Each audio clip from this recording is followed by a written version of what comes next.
The Los Angeles Dodgers finished the 2020 season by winning the World Series for the first time since 1988. They went into the offseason that if they did not make any additions, they would still probably be the best team in baseball. With signing Trevor Bauer and others, the Los Angeles Dodgers vastly improved, and in today's video, I will be breaking down and grading their offseason. And if you guys can, please like and subscribe. Anyway, let's get into the video. Like I said earlier in the video, the Dodgers did not need to do much, but they made many key additions. Obviously, their most notable move was signing the best pitcher on the market in the 2020 Cy Young winner, Trevor Bauer. Now, Bauer cost a lot and pushed the Dodgers over the luxury tax threshold, but if he pitches anywhere like he did in 2020, then the Dodger fans are in for a treat. Last season in 73 innings for the Reds, Bauer had 100 strikeouts, a 173 earned run average, and 276 ERA+. So there are concerns about Bauer, as last season was his best season by far. In 9 seasons, he has a career 3.90 ERA. This is the main concern, as he ranges anywhere from ace level to a mid-rotation pitcher. But luckily for the Dodgers, they have 2 other Cy Young winners in their rotation and an ace in Walker Buehler. Even if Bauer just has a sub-4 ERA, there are enough quality pitchers in the rotation. Heck, the main issue in signing Bauer is that Dustin May or Tony Gonsolin might have to start in the minors, which is crazy.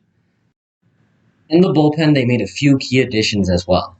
In December, they traded for former Milwaukee Brewer closer Corey Knebel.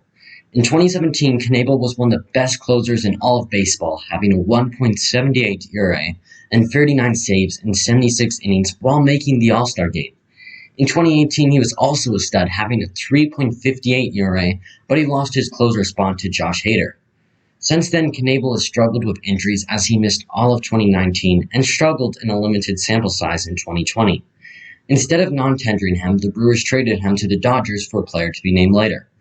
Knebel should slot in the Dodgers bullpen and help contribute to the world champs. Later in December, they signed reliever Tommy Kahnle to a 2-year deal. Like Knebel, Kahnle is once a dominant reliever who struggled with injuries this past season.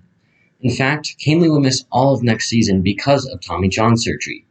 In Kahnle, the Dodgers are getting a reliever with a career 3.82 ERA that has a bunch of playoff experience.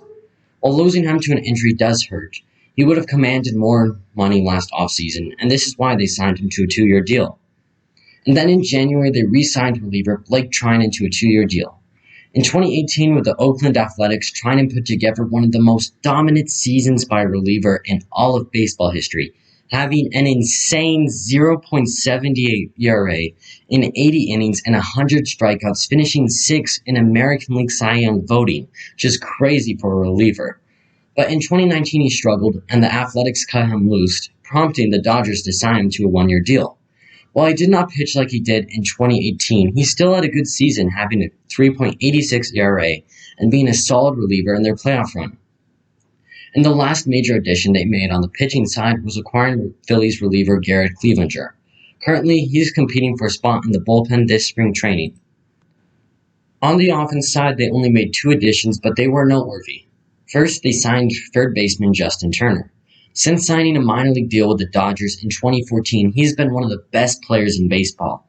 He's hit 116 home runs, had a .302 batting average, a 139 OPS+, and he's worth 28.9 wins above replacement. He's also been an MVP finalist 3 times. Re-signing Turner was a must, and really the only move on their checklist for the offseason. And while not being as noteworthy, they also acquired third baseman Sheldon Neuse in the Adam Kolarek trade.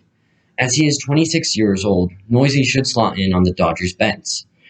Neuse is a highly regarded prospect and has drawn a lot of comparisons to Max Muncy. So what better team to go to than the team that developed Muncy into a stud? Now this offseason, the Dodgers lost many key players. In the bullpen, they lost relievers Adam Kolarek, Dylan Floro, Jake McGee, Pedro Baez, and Alex Wood. While all these guys were instrumental in the Dodgers World Series run, all of them can be replaced by the Dodgers' depth. Kolarek is a lefty specialist, and with the new minimum 3-batter rule, he was expendable, and they got a good prospect in Neuse. Losing Floro does hurt, but he was replaced by Knebel, and they got 2 good prospects in Alex Vezia and Kyle Hurt.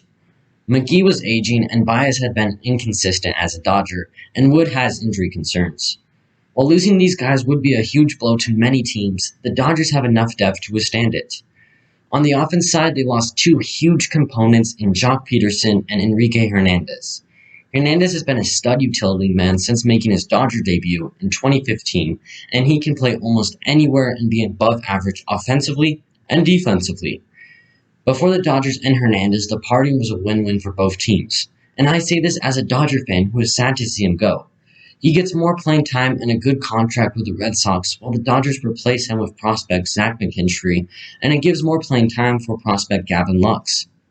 Also, losing Jock Peterson does hurt the Dodgers as well. Since making his debut in 2014, he's hit 130 home runs, been an all-star, and been a stud hitter and teammate. Like Hernandez, losing him does hurt, but Peterson was forced into a platoon role and would not have gotten playing time with the Dodgers in the next few seasons. Overall, even though they lost many key components, the Dodgers had a solid offseason. Signing Bauer was an especially solid move as it came out of the blue and helped to solidify an already great rotation. They did not need to make many moves because of their great team, but the ones that they did helped improve the team. Overall, for their efforts, I give them a grade of A-. If you guys have enjoyed this video, then please like and subscribe and tell me what you think of the Dodgers offseason in the comments section below. Thanks for watching.